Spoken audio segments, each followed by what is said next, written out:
30번 문제 해설하도록 하겠습니다. 먼저 최고차항의 개수가 1인 이차함수 fx가 있고요.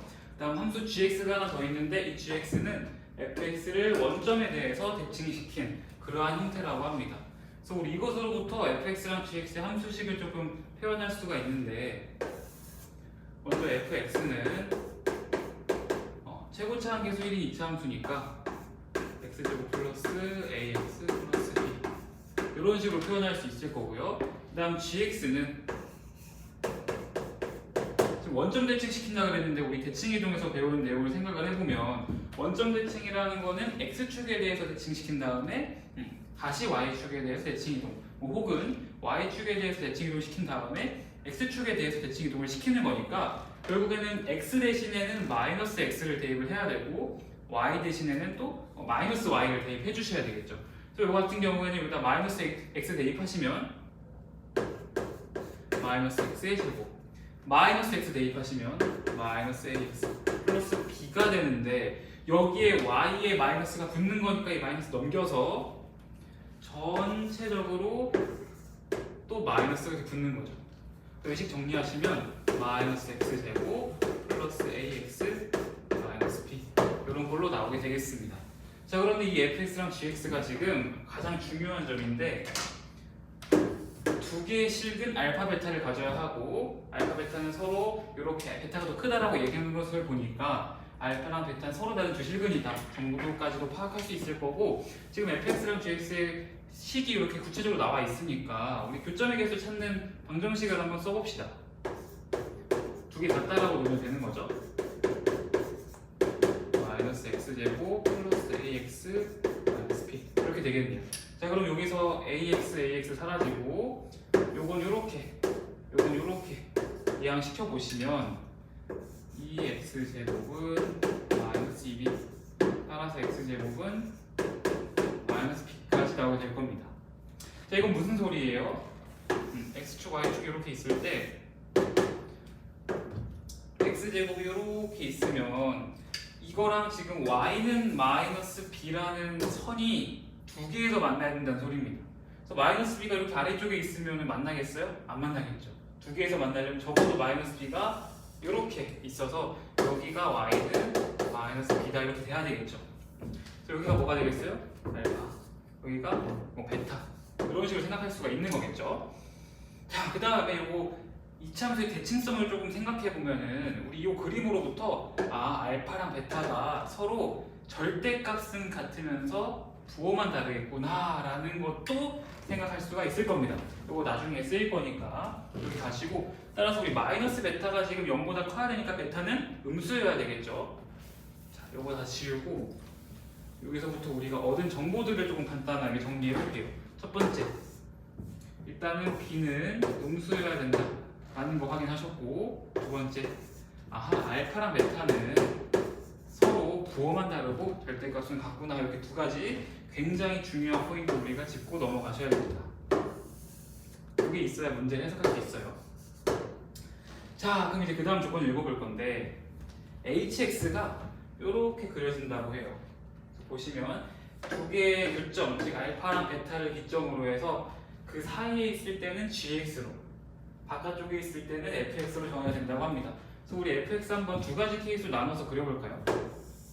왜 두 가지 케이스로 나눌 수가 있는 거냐면, 우리 방금 살펴본 바로부터 일단 b는 음수라는 게 고정이 됐어요. 결국 이제 a가 양수냐 음수냐에 따라서 x축이, 축의 방정식이 오른쪽에 있을지 왼쪽에 있을지가 결정되겠죠. 이렇게 두 가지 형태의 그림을 그릴 수가 있습니다.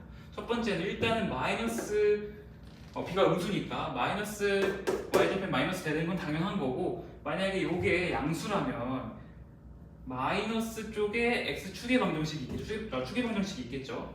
그 그림이 이런 형태로 그려질 겁니다. fx가. 자, 그러면 우리가 원점 대칭하려면 이거를 y축에 대해서 뒤집어 주신 다음에, 즉 y축에 대해서 뒤집는 거니까 여기는 그대로 지나야 되고요. 이런 식으로. 그런 다음 이걸 다시 이렇게 x축에 대해서 뒤집는 거니까 이제 여기는 지나면서 이렇게 그려주시면 되는 거죠. 요게 gx. 그래서 우리가 알파 베타를 찾으려면 흰색과 즉 fx와 빨간색 gx의 교점을 찾는 거니까 하나 여기 있겠네요. 여기가 알파. 또 다른 거 하나 어디 있겠어요? 여기 있겠네요. 여기가 베타. 이렇게 생각할 수가 있는 거겠죠. 그 다음에 두 번째 케이스. 이제는 a가 음수라고 보는 거예요. 그럼 x 이제 투개 방정식이 오른쪽에 위치하겠죠. 그래서 y절편이 음수면서 이렇게 fx 그려질 겁니다. 그럼 아까랑 마찬가지로 이거를 y축에 대해서 뒤집어야 되니까 여기는 여전히 지나면서 그래프가 이렇게 그려지겠죠. 그리고 요거를 이렇게 x축에 대해서 뒤집어야 이제 원점 대칭인 거니까 여기를 그대로 지나면서 뒤집어 주니까 이렇게 여기 나오겠고요. 교점은 여기 하나랑 여기 하나 나오겠네요. 그래서 여기가 알파, 베타 이렇게 되겠죠. 자, 그 다음에 이 둘 중에 이제 어떤 게 맞는지를 확인해 보셔야 되는데 그거는 가나 조건을 이용해서 특히 이 가조건을 이용해서 확인하시면 됩니다. 지금 가조건 보시면 hx가 h베타랑 만나는 그 값이 3개라 그랬어요. 자, h베타는 뭘 의미해요? 요거를 설명을 드려야 되구나. 지금 h라는 거는 알파, 베타의 사이에 있을 때는 gx 빨강색으로, 자, 알파랑 베타 사이에 있을 때는 빨강색으로 이렇게 정의가 되고요. 그 다음에 알파랑 베타 바깥쪽에서는 fx, 즉 흰색으로 정의가 되니까 이렇게 바깥쪽에서는 이걸로 요게 hx가 되는 거예요. 자, 여기서도 마찬가지죠. 알파랑 베타 사이에서는 gx로, 알파와 베타 바깥쪽에서는 흰색으로 이렇게 쭉 진행이 되는 것이 hx의 모습입니다. 자, 그런데 이게 h베타랑 같다는 얘기는 h베타가 지금 아까 베타가 여기였으니까 요런 y는 h베타를 생각해서 교점을 찾는 거고요. 여기서 베타가 여기 있으니까 이렇게 y는 h베타를 찾아서 교점을 찾는 거죠. 그런데 요거 그립 같은 경우에 3개 나오나요? 3개 나오죠. 여기서 하나, 여기서 하나, 여기서 하나. 그런데 여기 3개 나오나요? 여기서 하나밖에 안 나오니까 이 그림은 아니다. 그렇게 우리가 정리하고 갈 수가 있습니다. 그래서 우리 이 그림에서만 살펴볼 거고요. 이 3개의 교점을 우리 편의상 x1, x2, x3라고 한번 생각을 해봅시다. 자, 그랬을 때 저 서로 다른 3개의 실근, 즉 x1과 x2와 x3의 합이 문제에서 마이너스 4라고 알려줬는데 이 x1, x2, x3는 결국 어디서부터 온 친구들이냐면 2차 함수와 2차 함수 사이의 교점으로부터 왔습니다. 그래서 먼저 x1과 x3를 좀 보시면 얘는 지금 이러한 흰색, 즉 fx의 fx 위에 있는 점이기 때문에, 그리고 얘를 x축과 지금 평행한 선으로부터 만들어진 교점을 찾은 거기 때문에 대칭성을 좀 활용을 하시면 x1과 x3의 값을 나누기 하시면, 즉 중점을 구하시면 걔는 뭐랑 똑같겠어요? fx의 꼭지점의 x좌표랑 똑같겠죠. 마찬가지로 지금 여기 이거 보시면 요거는 gx의 x축과 평행한 직선 사이의 교점이란 말이에요. 다시 말해서 이거 좀 대칭성을 좀 생각해 보시면 결국에는 x2와 x3 역시 우리 중점 구해주시면 그게 누구의 꼭지점 좌표가 나와야 돼요? 얘의 꼭지점의 x좌표가 나와야 되겠구나 생각할 수 있는 거고 2분의 a가 되겠죠. 그럼 얘는 마이너스 2분의 a, 얘는 2분의 a니까 둘이 더해주시면 좌변끼리 더하면 2분의 x1 플러스 x2 플러스 2x3가 나오고 얘가 0이라는 소리겠죠. 자, 그럼 이제 두식 어떻게 하시면 돼요? 서로 빼시면 우리 요거 2 곱해주시면은 이렇게 분자끼리도 0이 나오는 거고요. 빼주시면 x3가 4 라는 그런 결론을 얻을 수가 있겠습니다. 따라서 x3가 4인데 이 x3는 동시에 베타이기도 하죠. 그래서 우리 베타도 4라는 거 얻을 수 있고 우리 여기서 알파랑 베타는 서로 절대값만 같고 부호 다르다고 했기 때문에 이 알파의 값이 마이너스 4라는 사실도 알아낼 수가 있겠습니다.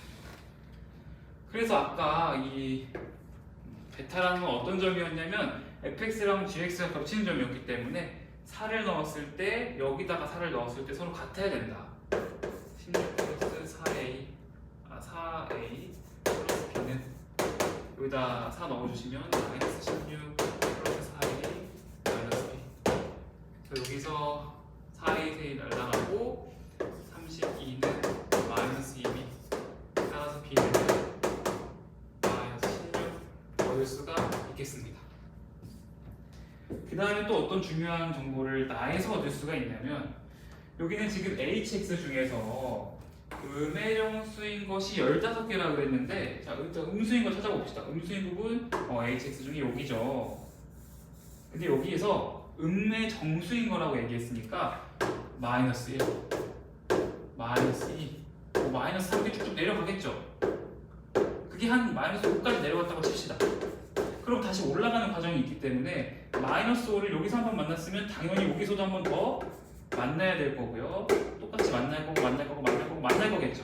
다시 얘기해서 여기서 만약에 n개의 음의 정수인 좌표가 있었다면 올라가면서 똑같이 또 n개가 생길 수밖에 없기 때문에 2n개 생기게 되고 여기서 하나 더 생겨야 되겠죠. 만약 우리가 음의 정수가 아니라면 그럼 2n이 15개를 만족하는 n은 존재하지 않기 때문에 한 개가 딱 여기서 즉 꺾이는 지점이니까 알파에서 하나가 더 생겨야 됩니다. 요거를 만족시키는 n의 값을 찾아보시면 n은 7이고요. 이 얘기는 마이너스 7까지 내려간다는 소리죠. 따라서 알파는 y값이 마이너스 8이라는 것도 우리가 생각할 수가 있습니다. 그런데 알파의 x좌표가 지금 마이너스 4였으니까 이건 지금 어떤 점이냐면 이 gx의 점이죠. 그래서 gx에다가 마이너스 4 대입하시면 마이너스 8 나온다는 거 확인할 수 있겠네요. 여기다가 좀 지우고 마이너스 4 넣어봅시다. 마이너스 16 마이너스 4에 마이너스 b인데 아까 b가 마이너스 16이라 했으니까 요게 마이너스 8 마이너스 4에는 요거 날라가서 2가 되겠죠. 따라서 지금 fx는 x제곱 플러스 2x 마이너스 16 gx는 마이너스 x제곱 플러스 2x 플러스 16. 자 이제 마지막 답만 구하시면 됩니다. h2 찾아보시면 2라는 건 지금 아까 알파가 4 마이너스 4 베타가 4였으니까 아래에 해당되나요? 위에 해당되나요? 딱 여기에 해당이 되죠? 그래서 G2 구하시면 됩니다. 마이너스 4 플러스 4 플러스 16은 16이죠. 그 다음에 H5는 우리 5라는 게 여기 안에 포함되지 않기 때문에 여기서 찾으시면 되고 따라서 F5 찾으시면 됩니다. 5 집어넣으면 25 플러스 10 마이너스 16 요거 계산은 마이너스 6이고 마이너스 6 해주시면 19 그래서 답은 둘이 더해서 35 이렇게 내주시면 되겠습니다. 결국 이 문제에서의 포인트는 이겁니다. 이거 찾는 거. 여기서 우리가 이 두 번째 식을 잘 찾지 못하면 베타는 구할 수 있어도 알파를 생각하기가 좀 어려워지고요. 이 1번을 찾지 못하면 b가 음수라는 걸 알지 못하기 때문에 fx의 개형이 굉장히 좀 다양하게 나올 수가 있어요. 그래서 그 부분을 빠르게 두 가지 케이스로 정리하기 위해서는 이 두 가지를 잘 결정해 주셔야 되겠습니다. 끝.